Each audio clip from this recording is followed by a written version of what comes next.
All right, fantastic. Hello, everyone, and welcome to this afternoon's conference call and webinar presented by the Community of Vermont Elders. The COVE's mission is to promote and protect the quality of life for older Vermonters as we age through dialogue, education, and advocacy and empowerment. Today's call is being hosted by two of COVE's educational outreach programs, the Vermont Senior Medicare Patrol and Building Bridges. My name is Laura Bill, and I am the Southern Vermont Outreach Coordinator of the Vermont Senior Medicare Patrol, and I'm joined by my colleague, Marichelle Vaught, the Program Director for Building Bridges. Marichelle. Hello. Make sure I'm advancing through these slides. There we go. See? We're beautiful. Oh. So during today's conference call, we'll be discussing the latest information we've gathered about scams and fraud surrounding COVID-19, as well as other general safety precautions, and some helpful resources to help us all get through this. We'll have a Q&A session at the end of this call, so if you do have questions, please hold them until the end. We'll be hosting a conference call every other week, so we invite you to check in with us again on April 29th as we provide some of the core information, as well as any updates with new information gathered over the next 2 weeks. And I'm going to start my one of many newsletter plugs here. If you're not already signed up for our email newsletter to receive weekly updates, please contact us. Our email address is on the screen if you're dialing in via WebEx, but it's marichelle@vermontelders.org or Laura B as in Bill at vermontelders.org. I highly recommend signing up if you're able to access email, or if you know someone who does and can share that information with you. Marichelle kind of taken the lead on these newsletters, and they're really fantastic sources of information, I find. So definitely, if you can sign up, I'd highly recommend it. Boop. All right. Let's get this show started by talking about things you can do. Oh, I'm sorry. I got rid of my stuff. I apologize. I am out of sync. There we go. My apologies. I must have rearranged them at the last minute. All right, let's get the show started talking about things you can do to protect yourself, your loved ones, and your community from COVID-19 or coronavirus. The first step is, of course, if you have symptoms or have been exposed to someone who has tested positive for COVID-19, call your doctor to talk to them about testing. Be on the lookout for a fever, persistent cough, or shortness of breath, and symptoms are most likely to appear 2 to 14 days after exposure. Here in Vermont, our governor has a stay-at-home order in place, which is currently set to end on May 15th. Non-essential businesses and travel has been curtailed, and you should only go out if it's essential to avoid possibly coming into contact with the coronavirus. Part of the stay-at-home order is to promote social distancing, so make sure you try to stay at least 6 feet away from people when you do have to go out. Wear a cloth face mask when you go out in public, and reserve medical-grade personal protective equipment for our healthcare professionals on the front lines of this pandemic. Another way to protect yourself is to continue good hygiene practices like washing your hands with soap and water for 20 minutes or using an alcohol-based hand sanitizer if that's not available. Also, make sure you're practicing good self-care, not just physical, but mental and emotional. Taking care of your health while at home allows healthcare professionals to devote their attention to the surge in COVID-19 patients and prevents you from having to take unnecessary trips out into the world. But while we're practicing social distancing, we don't want to be socially isolating either. So try to connect with people over the phone or internet if you can. Obviously, this is our conference call today is one of those ways you can do that. But make sure you also take time away from the constant news cycle to listen to some music or read a book, watch a favorite TV show, call a family member, things like that. We are living through a period of extreme uncertainty and stress, so it's really important to take care of your mental and emotional well-being as well. I don't know why. Back to that. I apologize. I wanted to make sure I'm on the right slide, so my bad. Okay, so back to that. So I finished talking about self-care. To reduce some of the strain of COVID-19 on your household, you should also try to take advantage of some community resources that might be available to you. 211 is always a great start, but more specifically, there has been a greater expansion of the Meals on Wheels program and Vermont Food Bank, and many grocery stores are offering special shopping hours for high-risk customers. people ages 60 or over, or those with compromised immune systems. So definitely take advantage of these opportunities when possible. Lastly, make sure to stay informed on state and local guidance. You can, as I could plug our newsletter here again, but also there you can get information straight from the Vermont Department of Health, the CDC, the World Health Organization, and a variety of other reputable sources. As we move on to talking about scams and schemes coming out of the woodwork during this public health crisis, we hope you will make sure you sift through that massive amount of information and misinformation that's out there to get to the facts. Before I go forward, Marichelle, is there anything else you'd like to add? Yeah, I just want to say that we all know that all the new information, all the new protocols are coming at us so fast. So, as we're learning things that we find are going to be very important for COVE members and supporters to know about, we try to get them out via email as soon as possible to folks. So that's reiterating the signing up for those updates. And if anybody ever has a question or need any sort of clarification, our staff, we are working remotely. We are available. We are available through email.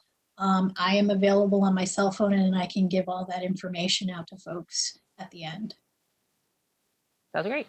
All right. So let me go back so I can go forward. All right. So I apologize. Like I said, all of us, even us like young folks, as it were, hiding my grays with my headphones, but we're all struggling with the technology a little bit. So thank you for your patience. Um, so with coronavirus gripping our state, country, and world, scammers are taking advantage of all the chaos to create even more heartache. These are really tough times, and scams just make it that much worse. So, some of the scams we've been seeing are related to cures, treatments, or vaccines, impersonating government agencies or health professionals, online or internet scams, or scams associated with the economic impact payments from the CARES Act, which is Coronavirus Aid, Relief, and Economic Security Act. We hope you'll take the information we're able to give you today and spread the word among your family and friends. Maybe they can join us for one of our upcoming conference calls as well. Moving on to cure and treatment vaccines. I know for my part, people I haven't spoken to in years are sending me messages about the latest ointment or toothpaste that can help to treat coronavirus. Unfortunately, as of today, there are no cures or vaccines for COVID-19, but if there were, you'd sure hear about it from someone other than a long lost friend. Sorry. The FDA and the FTC have already sent out some warning letters to a handful of companies who are selling products that claim to treat or cure the coronavirus. So that would be colloidal silver, essential oils, teas, things of that nature. Sorry. Whenever a cure or vaccine becomes available to the public, you'll be hearing about it from those trusted resources we mentioned earlier, the CDC, World Health Organization, Department of Health, Food and Drug Administration, etc. And now moving on to investment scams. Maybe you've gotten a hot stock tip from a friend that's talking about a startup company that just needs investors in order to find the cure to COVID-19. All we need is your money. Oh, yeah, okay. So before you invest any money in a company, do your research. The Federal Security and Exchanges Commission has a website devoted to supporting and protecting investors during the coronavirus pandemic. There are already 14 companies that the SEC has suspended trading on due to inaccurate or unreliable information from the companies. There's, like I said, there's about 14 of them, but some of the most recent ones that have come out within the past week are Soleil Systems, Roadman Investment Corp, Core, Parallax Health Sciences, and there's a few others. And all of that can be found on the SEC website. Again, do your research before you put any investing when you're doing your investments. Make sure you're investing in a legitimate company that's not trying to just give you a nice selling line. As with any other scammy activity, we like to remind people that pretty much nothing is free. So any offer that says it's free is probably too good to be true. While Medicare does cover COVID-19 tests, they have to be ordered by your doctor or a healthcare provider first. Even if you may be at higher risk due to your age or certain health conditions, you shouldn't be getting anything for free, especially if there's any sort of exchange of personal information involved. The same goes for people selling emergency supplies or personal protective equipment like face masks or hand sanitizers. If it sounds too good to be true, it probably is. Marichelle, is there anything you want to add? Sure. Right now we're all working from home and we're relying on the internet. We're relying on the computer. We're relying on social media to get our interaction. And of course, we see all those ads that are scrolling through with information or products that are going to help you get through this pandemic. Maybe they are hand sanitizers or personal protective equipment. Um, just buyer beware. A lot of times, and this has happened to me with purchasing mail delivered food online. Um, I will look into what the product is, and they want my credit card information before letting me know when they can ship the product out. And then after I've given credit card information, they say our shipping is delayed for 2 to 4 months.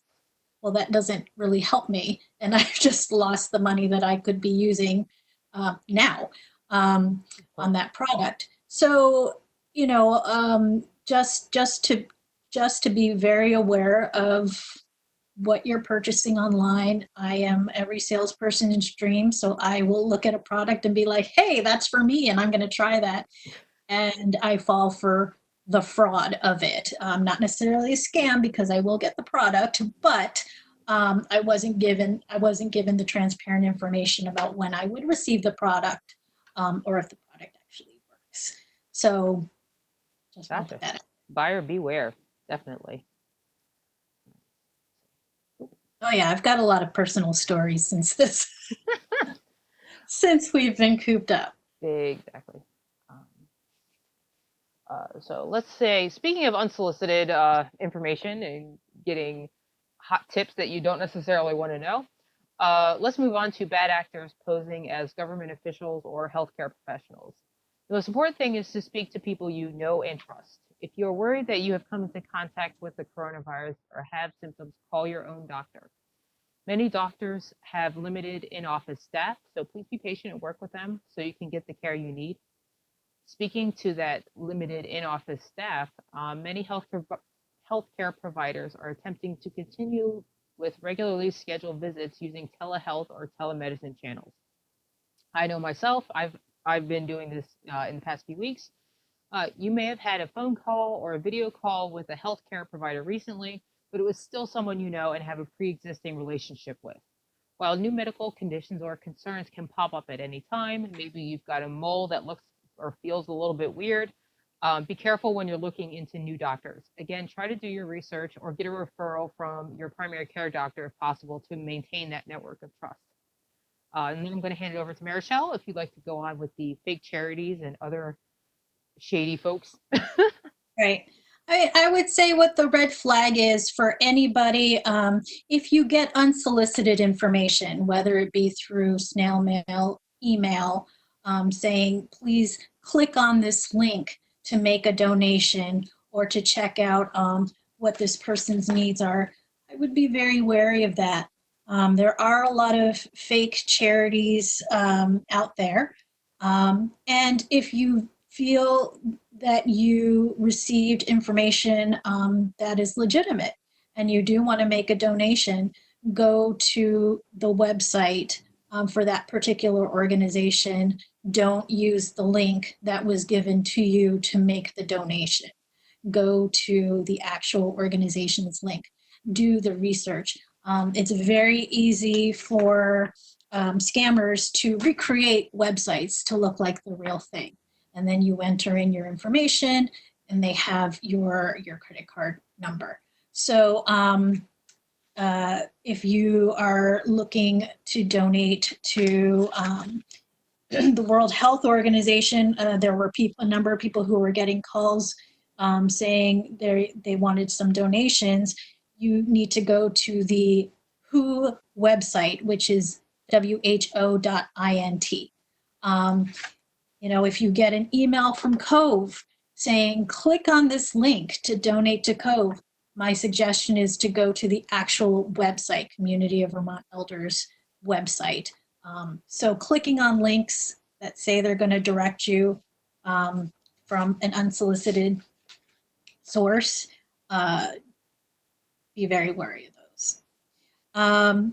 Individuals claiming to be calling from the CDC or the World Health Organization, just like the IRS and Social Security, CDC and WHO are not going to call you on the phone randomly and ask you for your personal information or ask you if you want to be tested or if you want a potential cure. So red flags, anybody calling from any of these top organizations, hang up. Hang up the phone. They simply are not doing that. Again, anybody who has is feeling ill, the first person they should contact is their physician, and go from there. People will not call from out of the blue asking if you want a test or anything like All right. Onward. that. All right. There we go. So this is my wheelhouse. Online Knuckles. scams. Online scams. The last couple of weeks when I've been sending out the updates to people on our email list, every so often I'll put in some updated information on scams that are flying around out there via email or phone, just for people to be aware of. So a lot of them have to do with, of course, the virus, because just like everybody's working at home, these scammers are continuing to work hard to make their money and will use any opportunity to take advantage of vulnerable people. So some of the scams that have been going around are, of course, the testing. People have even been approached at their home to ask them if they want a test. That will not happen. Again, if you've spoken to your doctor and you've made an arrangement with your doctor and you know you're going to get a test, then that's one thing. But again, an unsolicited test, it's just simply not going to happen. And all legitimate testing in Vermont is done by a doctor's request only. Going back to some Medicare issues, some beneficiaries are receiving robocalls about special virus kits and being asked for their Medicare number. Again, Medicare, just like the IRS, just like the CDC, and WHO will not call you out of the blue and try to solicit information or try to send you a product. They simply will not do that. So, if anybody approaches with any of these sorts of offers, and they can sound really convincing because they are professional criminals, just turn them away, hang up the phone, trash the email, what have you. Elliot Greenblatt, who is with the AARP Fraud Watch Network, he has also shared some different types of scams to be aware of. And on his short list are cure and treatment scams, which we've talked about, impersonator scams, people who are saying they're gathering information, including your social security numbers, Medicare and health information for the CDC or any other health organization like the Vermont Department of Health. That is not happening. So again, anytime anybody is asking for any personal information, red flag. They'll use any type of tactic to get that personal information from you in order to steal your identity. Downloading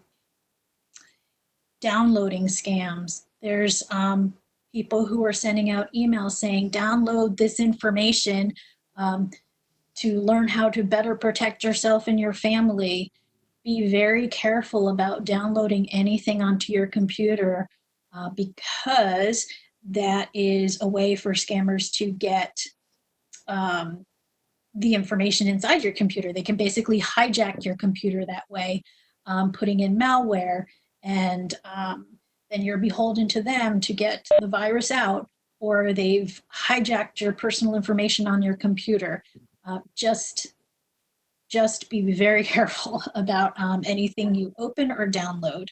Um, and there are investment scams that are happening, promoting fraudulent investment in companies that manufacture products to prevent, detect, or cure coronavirus. Um, the charity scams we've talked about. And then, of course, there are the government check scams, which I think we're going to talk about in a bit. Those are the scammers have already been working hard on that to get people's money for who are receiving stimulus checks. So recommendations are, of course, don't answer calls from unfamiliar numbers. And, even if it is a familiar number, because people can make their phone number look like a familiar number now. As soon as they start asking these personal questions, hang up. Just never share personal or financial information by email, text, or over the phone. Just always second guess everything. Don't allow yourself to be pressured over the phone or make immediate payments. Again, I'm every salesperson's dream. If somebody were to call me and say that their child was in the hospital and they really needed money right away, I have a bleeding heart and I would, in a second, hand over money. And I need to stop doing that because I am somebody that they will take advantage of. So we just need to second guess that. And if I really felt like there was a child in the hospital needing my money, I would do my research on that child and see if they actually were. And then, of course, anyone calling you saying that they're from the government, most likely a scammer. They're all really busy right now doing other things. They're not going to call us. So, and of course, as more people are home, as more people are relying on the internet, getting their information on the internet or getting their information on email, expect the number of scams to increase. So, Facebook. I will tell you my personal story with Facebook. I live with multiple sclerosis. I do advocacy for the MS Society. I have friended a lot of people who have MS so that I could be a voice for them and share information with them. And I got a friend request with somebody who had 30 mutual friends. Okay, so I thought, okay, legitimate person. I'm usually careful about who I request. And this person sends me a message saying, getting my friendship, getting me to trust them, thanking me for my advocacy and saying, oh, there's this organization that's giving funding out, and I got my check from them from FedEx, and I saw your name was next on the list to receive it. Did you receive it already? Thinking, I already know.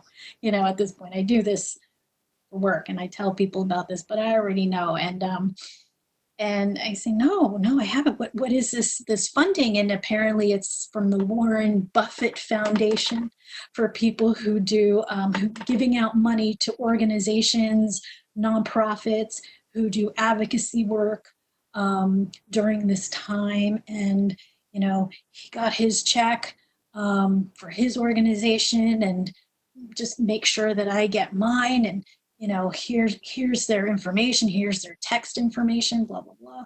So you can find out. I'm like, why would I text somebody? To have them, red flags, if they have you text somebody, I mean, that's not going to happen. So I did get him or this person when I said, that's funny because when I received a package for something else on FedEx, they actually implemented um, a protocol where they don't have you sign anything because they don't want any of that contact. So how did you sign for something and see my name? No answer, and then I should have just hung up, but or stopped and deleted them, which I did eventually. But of course I said, well, this is what I do for work and blah, blah, blah. And thank you for for sharing your information so I can use it as an example in upcoming presentations on webinar. And I have the whole communication. So it's actually quite amusing. And I do like to share that with people when I do these sorts of presentations to older Vermonters who feel that they're the only ones who are being targeted. But yeah, people, will take advantage. And I was very upset. This person, um, they pretended to be somebody who has multiple sclerosis, shared their story, and then went ahead and tried to do this. And tried to get, the idea was they wanted me to text this company so I can get my check, my grant check, and then get my personal information. So I had ended up messaging all the people we were mutual friends with, saying get rid of this person. I reported them to Facebook and everything, and somebody said, yeah, that's happened to me before. So I got a number of responses back to people who said, yeah, that's happened to me before. Yeah, I sent somebody $300 and it turned out to be a scam. So it just happens so fast, and especially with people who are vulnerable and again rely on social media to connect with other people. Um, and if somebody takes advantage of them, befriends them, gets them to trust them, um, then that is often the case. That's what can happen. That then leads to dating scams, which is something I've spoken about. Again, now that everybody's home and not able to interact face to face with other people, the amount of dating scams has increased with people just wanting to meet people online. And we're lonely. People are lonely. And they're more lonely now. And to be able to connect with somebody who tells them that they love them every day um, is special. And so there are people who are really buying into that. And then what happens is, weeks or months of being in a relationship with the person they meet online, they then start to get asked for money for an operation, or helping another family member out, and it actually becomes a long-term victimization issue, because unlike the scams where you get the phone call or the email from a random person getting your personal information, the dating scams happen for a longer period of time. And it's harder for the person who's being victimized to get out of it because they actually feel like they are in a relationship with that scammer. So just things to be aware of online are, be careful who you trust. Be careful who you become friends with. Be careful who you share information with. It's terrible. I was very sad because I thought this, the person that had contacted me was somebody who really wanted to talk about living with multiple sclerosis. And, and it just made me think, yeah, it's terrible. And so we always need to second guess, especially during these times. So Definitely. I think, it's, we're all trying to connect with people now more, and, doing so online can really yeah. leaves us vulnerable, I think. So it's important to, it's like, at least, you're not going out to dinner with anybody anytime soon, right? So, Right. And one of the things I like to do is I do like to connect with people that I know, and I'll do virtual cocktail hours with friends that I know. Even having my weekly meetings with my coworkers, I enjoy that because even though we're physically not together, I get to see their faces and I know who they are. Um, and this is an opportunity for me to also connect with other people I haven't connected with in a while, who I do know personally. Um, so, in terms of beating loneliness, and rather than trying to befriend somebody I don't know, connecting with somebody I already do know is important. Good point. Boop. There we go. Check scams. Yes. So yeah, they were quick. They were quick on this. I'll tell you that. I mean, as soon as they announced this, it was like the next day people started getting calls about what is your bank account? This is your bank calling. What is your bank account information? We want to make sure that your stimulus check goes into the correct account. And of course, people want their money, so they freely give out that information. The important thing is, again, any unsolicited calls asking for personal information, if they say they are calling from, the IRS or anything like that, it's not the IRS. The facts in terms of, find that, facts in terms of the stimulus check is if you if your household individuals with adjusted gross incomes of less than $75,000 should expect to receive $1,200, with couples receiving $2,400 and $500 per child. The rate is adjusted if the gross income is more than $75,000. And this will be based on your 2019 tax return, or if you haven't filed that yet, your 2018 tax return. So what do you have to do? Nothing.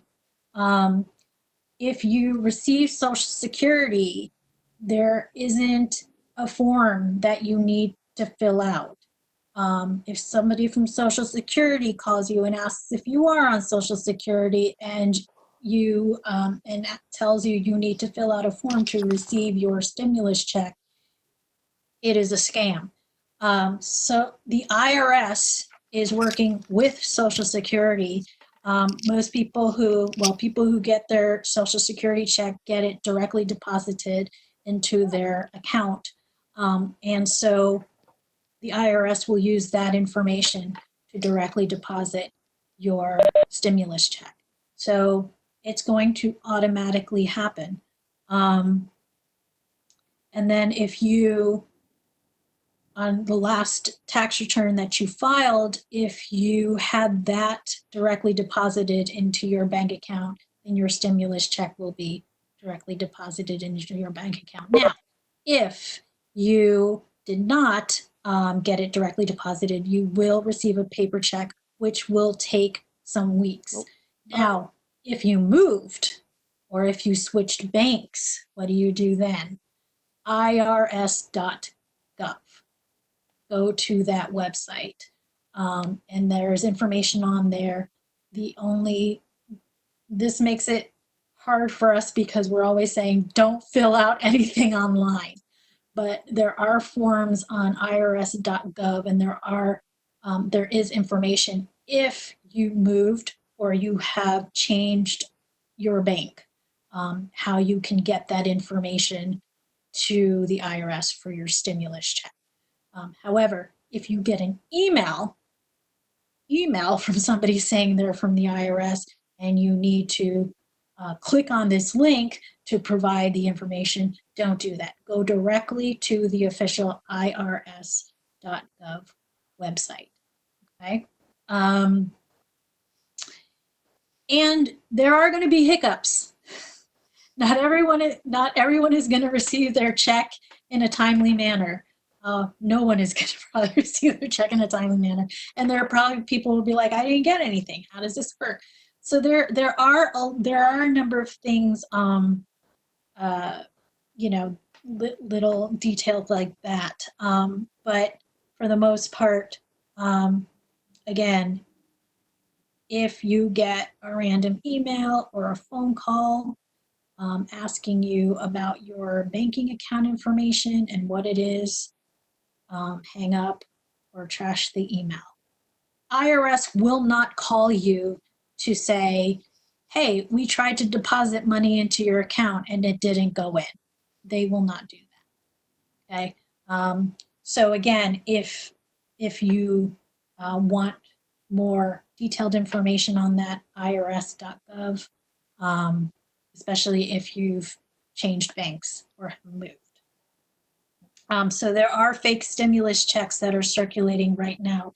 If anybody has received a paper check, it is fake. It is not real. Paper checks have not been released yet. They're saying it will take at least 3 weeks for direct deposits to land. That was about a week ago. So I think direct deposits are happening for some people already, from what I've heard. But paper checks could take up to 10 weeks, and I'm hearing maybe 20. So if you've received a paper check, not it. If you get any, besides the phone calls and the emails from the IRS about stimulus checks, if you get Facebook messages, texts, or social media messages claiming to be the IRS, they don't do that. They're not social media. Rochelle, Yeah. I got my direct deposit yesterday, so Awesome. deposit Yeah. is starting to come through. Right. I've heard of a couple people who have gotten them in their direct deposit. So that's good. But no paper checks. No paper checks yet. There's a website that is called the U.S. Emergency Grants Federation that people are being led to, saying that you go to this website to verify your personal identification. Again, if you get an email or a call from IRS and they say, go to this website to verify your information, don't do it. Any correspondence with the IRS or US Treasury, it's not real. And if anybody, and again, this information changes all the time. So if anybody ever has any questions and just wants to confirm something or say, hey, I heard this or I heard that, feel free to call us here or email us at COVE. And my personal cell phone number, I know it's silly, I give out my personal cell phone number with the scams, but hey, I never pick up. So just leave a voicemail and I'll get back to you. But I'll give you that cell phone number right now. And it is 802-595-9872, 802-595-9872. And again, I'm happy to talk to people through stuff because I have people who say, no, I was promised this was real. And I've actually had to talk people through and make them realize that the call or the email they received wasn't real. Yes, so I mean, I can't stress enough, just IRS, Treasury, they never call you. Well, I think the biggest thing to keep in mind, especially with the economic stimulus or the impact payments or anything like that, is that this is kind of a developing situation. There's trillions of dollars being pumped out there into the economy, and scam artists are going to do everything they can to get a piece of that pie. And it's a real big pie. So, Right. unfortunately. And in terms of the paper checks too, people have been receiving fake paper checks, and they there are some discrepancies to the checks where it will include cents on it, like $1,200.35 or something. That's a telltale sign that it's fake. Or there are also places that are saying, we have your paper check ready to be mailed, but want to verify your information before we send it to you. Those messages are fake as well. Definitely. All right. I think that most and then, yeah, fraudulent processing or expediting fees. That just doesn't happen. I'll get your money faster. There's no way. There's no way to expedite your stimulus check. All right. I think that pretty much brings us to the tips and information. So I'll go with the tips first, and I'll hand it over to you, Marichelle, if there's any other tips that you feel that you've already provided us a wealth of tips along the way. So I don't know if I'm going to bring anything out new or exciting, but so of course my number one tip is don't give out personal information over the phone or online. Don't give out your social security number, your Medicare number, or any of your banking information. Be suspicious of anyone going door to door offering COVID-19 testing supplies or treatments. Um, Nobody's going door to door for pretty much anything nowadays. So especially when somebody comes up offering stuff for free, you really got to take a minute there and wonder. Um, Make sure to carefully review your Medicare summary notice or explanation of benefits for any questionable activity, such as services that weren't rendered or information that might just be plain wrong. Follow the instructions of your state and local government for other actions you should be taking in response to the coronavirus public health crisis. And of course, contact us if you think you've been scammed. Marichelle's already given out her phone number, and of course, you can contact us by phone or email. We're all working remotely, and hopefully can connect with you guys that way. My phone number, to put that out there as well, is 802-595-6077. And my email address is laurab@vermontelders.org. Marichelle's email address is marichelle@vermontelders.org. MARICHEL, in case you spell it out. So, Marichelle, is there anything else you'd like to add on this one? Yeah. So, again, to reiterate, scammers are professional criminals, and they will use any tactic to get your personal information. So they'll do anything to get your bank account information, your Medicare number, your social security number, credit card information. And a lot of times they'll use what to you seems too good to be true, offers that are too good to be true. They'll get you to trust them. So anytime they ask for any of that info, just hang up. Just say no.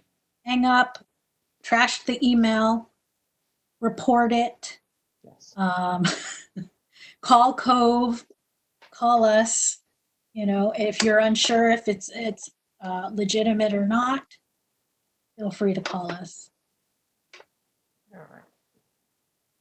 So, and I'm just going to end real quick on some extra resources here. We've got some of the trusted news outlets we recommend are, of course, the Vermont Department of Health, which is always being updated daily, the Centers of Disease Control and Prevention, the Federal Trade Commission, the Food and Drug Administration, the World Health Organization.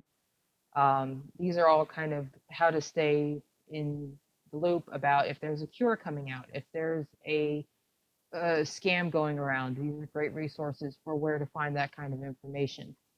And of course, especially if there's a cure, a vaccine that comes out, the CDC, World Health Organization, everybody's going to be telling about it. It's not just going to be the long lost high school friend you haven't seen. Some more local and community-based resources are 211. So of course you can call 211 or vermont211.org.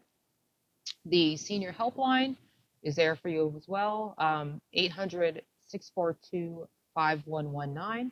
And of course, there's also us, the Community of Vermont Elders. We're revamping our website right now, but it is still up. So you can check that out, but you can also find more information on our Facebook pages or sign up for that newsletter. Plug number, I don't remember how many times I've plugged it now. But our newsletter is coming out about weekly right now, and it's definitely a great resource, in my opinion. Marichelle or Ruby or Anita, are there any other resources you'd like to recommend right now? Well, I do have something I do want to plug. We just got word about another Vermont Legal Aid. They're doing COVID-19 town halls. So Vermont Legal Aid is hosting a series of 30-minute virtual town halls on legal issues related to COVID-19 crisis. Their first session is going to be tomorrow at 10 a.m. Where tax attorney Zach Lees will share information and answer questions about the CARES Act stimulus checks. So if you are interested, there's information on their Facebook page, facebook.com/Vermont Legal Aid. And then, so their next two town halls are tomorrow, April 16th, and then April 23rd at 10 a.m. And that's on unemployment benefit changes. I know that there was been some changes where people call in at a specific time or specific day, depending on their last name. So I'm assuming they're Yeah. going to address that kind of stuff, and obviously, the federal connection as well. So I look Yeah. forward to hearing about that, and hopefully they'll be talking about some scams tomorrow morning as well for Yeah. people. The stuff we just discussed, pretty much any paper checks that people are receiving right now are scams.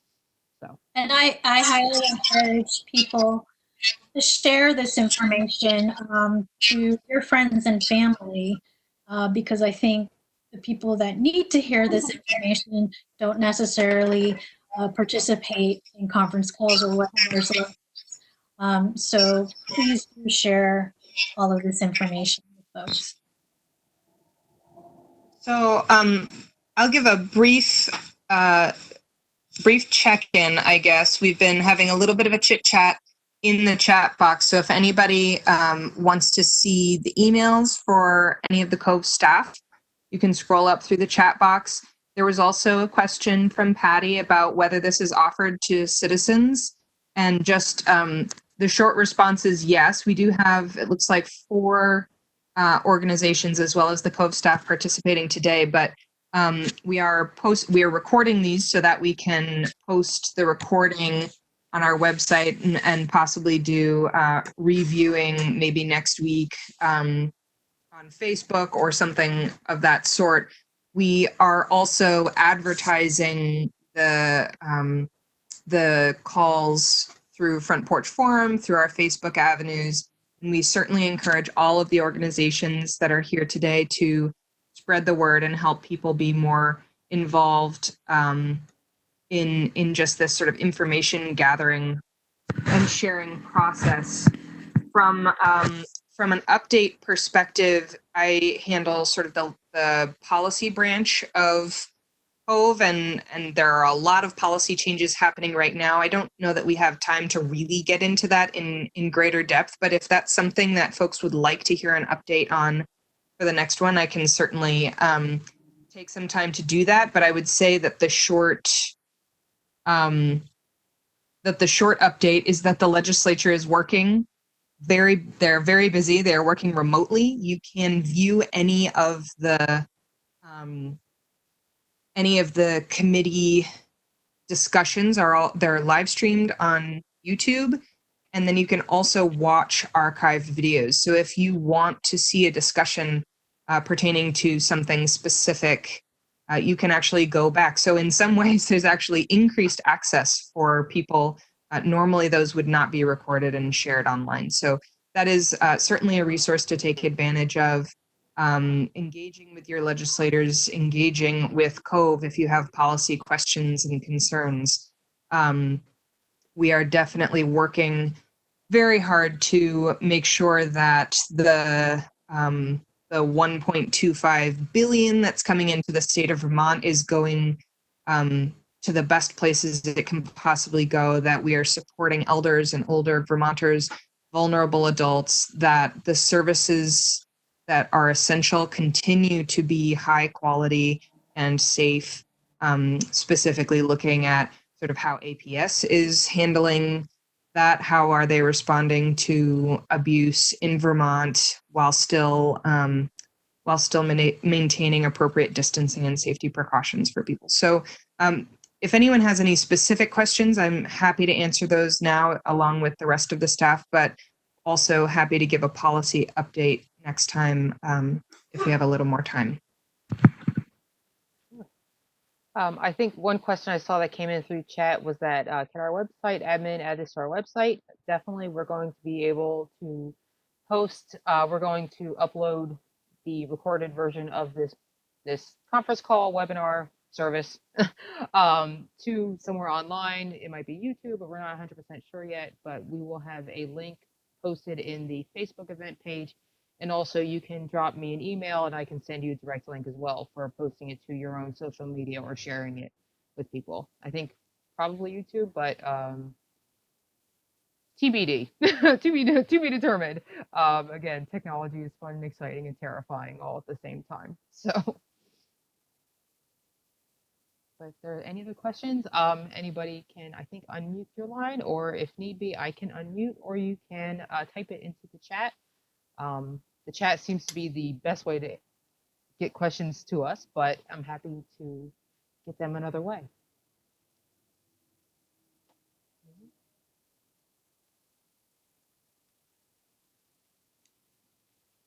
Well, I guess oop, there we go. Are receiving a lot of calls during COVID-19. Directly, I know that maybe Ruby or Anita could speak to that. I think they've been the ones being the adventurers who have gone into the office from time to time and braved the world. Unfortunately, me being down here in Rutland, I'm a little bit further removed from that, but either version of Anita, would you be able to speak to if there have been any sort of increase in calls coming in for complaints about COVID-19 or scams or anything like that?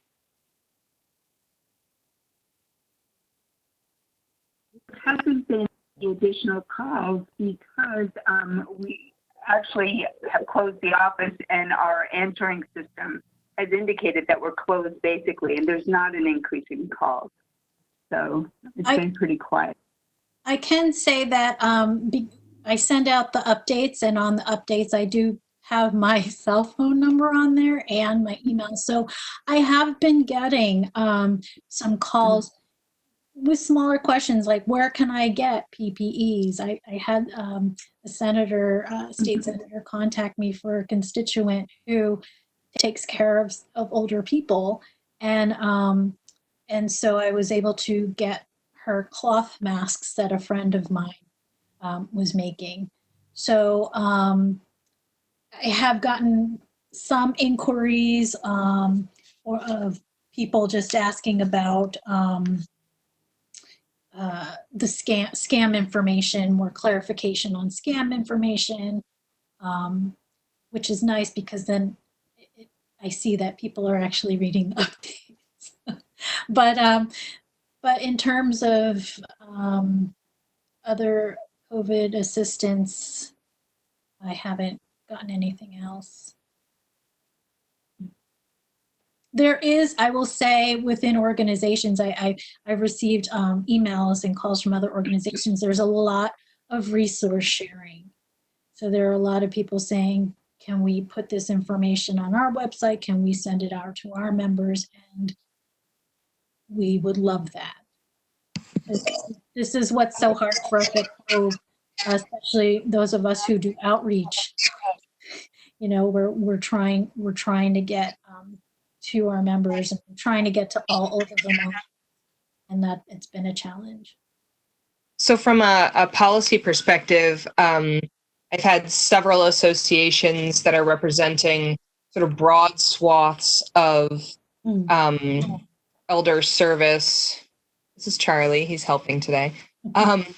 Broad swaths of elder service care, VAS camp covering all the senior centers and meal providers, adult days who are covering all the adult days, and several other associations have reached out to myself and to our lobbying representatives to talk about sort of the system of services and supports as it currently is, meaning that parts and pieces of it have been asked to balloon out, and like Meals on Wheels to cover much broader portions of the population, and then entire other sectors have been completely shut down, like the adult days, like congregate meal sites. And so we've been working really hard sort of on the back end with Dale and within the legislature to both support those areas where things are ballooning out and make sure that they're receiving appropriate compensation, but also to recognize the importance of being able to open reopen that wonderful spectrum of home and community-based services that we had before everything shut down. We want that to be able to open and continue to provide service once we are able to step out of this quarantine space. So that's a lot of what we've been working with the organizations on that level to really figure out what does the future of elder services look like? How is the state engaging? How are the federal dollars being used? How are we as community partners supporting each other? What roles can COVE take on that can alleviate pressure for other organizations, for example? And so we've been having a lot of those discussions. And so it's not necessarily on an individual basis, but really on a system-wide basis is what we're talking about from the policy perspective. Excellent question. Well, I think we're about technically a few minutes prior to 3 o'clock, but I think we're probably good to wrap up, I think. Is there anything, other parting comments, thoughts? Ms. Ruby, Anita, Marichelle? What is the date of the next call? Conference call. So our next conference call is going to be April 29th, 2 p.m. Same phone number, same access code, same link. So that's on our Facebook group, but we also have a flyer that I'm happy to distribute if so desired. And if there's any questions that come up between now and 2 weeks from now, of course, feel free to contact any one of us. I know the chat has got all of our email addresses in there, so definitely drop us a line. And so we'll be having this for at least we'll have this at least 3 more times, and hopefully providing some updated information for between these calls. Speaking to, as things change, as the world changes over the next 2 weeks, we'll go ahead and update this presentation with any sort of new scams that come through, or potentially, other information that might come out through the woodwork.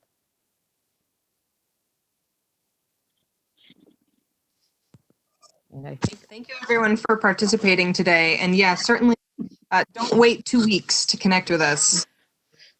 If you have a question or concern, let us know now. We may carry it forward to future calls, but we look forward to talking with you before then.